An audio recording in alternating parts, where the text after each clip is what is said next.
Hey guys, it's me again, Barry with Barry's A-Track and Classic Car Radio Repair. And no dress shirt and cigarette in hand means I'm not demonstrating a customer's unit for the final time. I'm in the middle of the job, and I just wanted to kind of assure this customer that I am working on his unit and have got some solutions worked out. This is a stereo by Lear. Basically, it's a Munz 4-track model HW1, and customer wanted me to basically upgrade it, new head, new preamp, get rid of the old electronics, make it into just a component player for a stereo system instead of trying to drive speakers by itself. And so I've got the new head mounted. I've got my new preamp temporarily mounted right here. I just wanted to. My main concern was that this is the original head. Thankfully, I'm able to test the new head and preamp without dismantling the customer's unit at all just yet, because I wanted to make sure everything would work before I took his unit apart and permanently changed a few things. So you'll notice that this playback head has mounting ears, and I mean this is the original Munz playback head has mounting ears, and the wires go directly inside the head, and they're potted with epoxy. They don't have pins sticking out like all replacement heads do. This is a typical replacement head, and you can see that this has pins sticking out.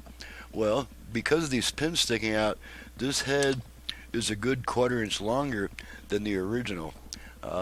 That's normally not too much of a problem, except on this model. Now, this doesn't apply to the HW1A.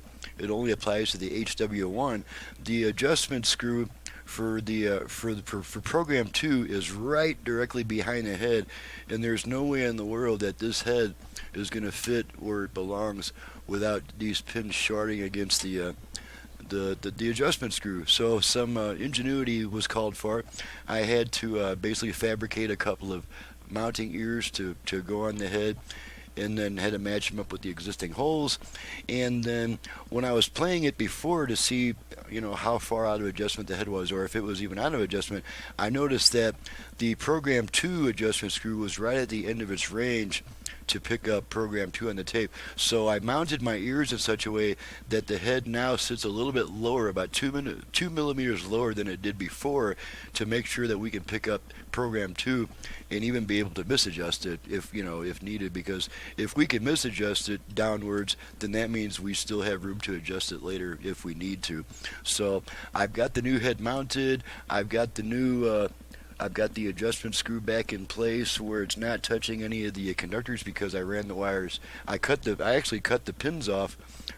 These connector pins, I actually cut them off as close to the body of the head as I could, so I could solder cables onto it coming off at a right angle instead of this way, because that's going to be right over the adjustment screw. So and as you can see, the new head has the wires coming off the side instead of on the back, going to my new preamp. That's not going to be where it is, of course. This is just a temporary solution to see if everything's going to work.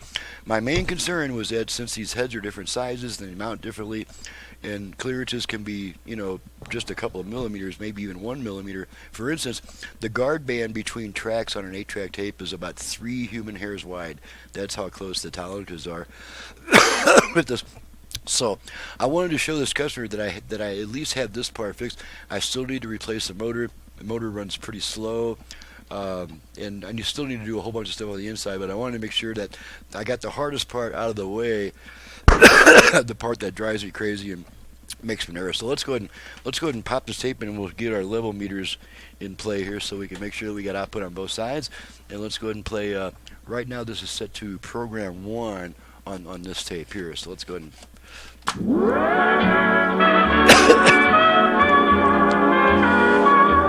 there's program 1, program 2.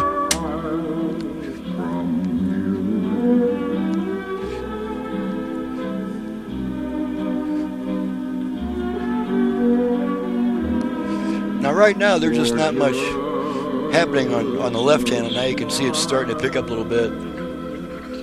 And as you can see, the left channel is nice and strong. When there's signal on that side, now they're a little bit more even. Okay, we're starting another song now. No crosstalk between songs. That means the head's adjusted properly.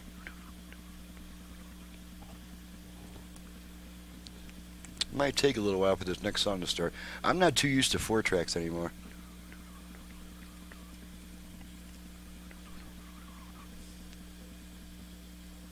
Oh, anything on program 1? Okay, so we must be at the end of the tape then. So we'll just wait for it to cycle around and start over, however long that may take. There we go. There we go. Program 1. Oh, that's program 2. Here's program 1.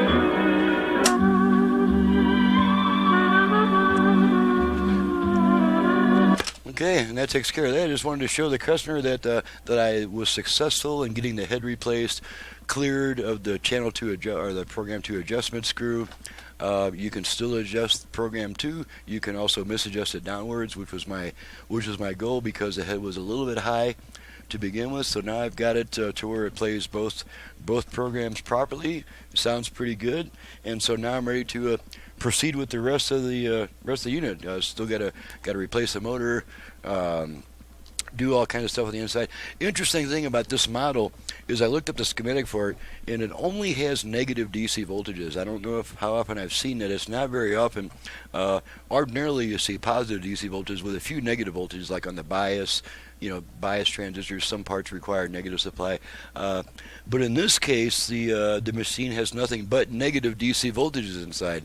After the transformer, rectifier, and filter, it's all negative voltage throughout the whole unit. Of course, it'll be switched over to positive DC voltage when I'm finished with it. It won't affect where it plugs in because AC is AC and that doesn't matter. So just wanted to show Chris that I'm starting to make some progress on his unit, and hopefully a few more days and I'll have the whole thing finished. I'll be wearing a dress shirt and not smoking a cigarette on camera for that demonstration. So thanks so much for watching, listening. Thank you, Chris, for your business from, I kind of forgot where Chris is.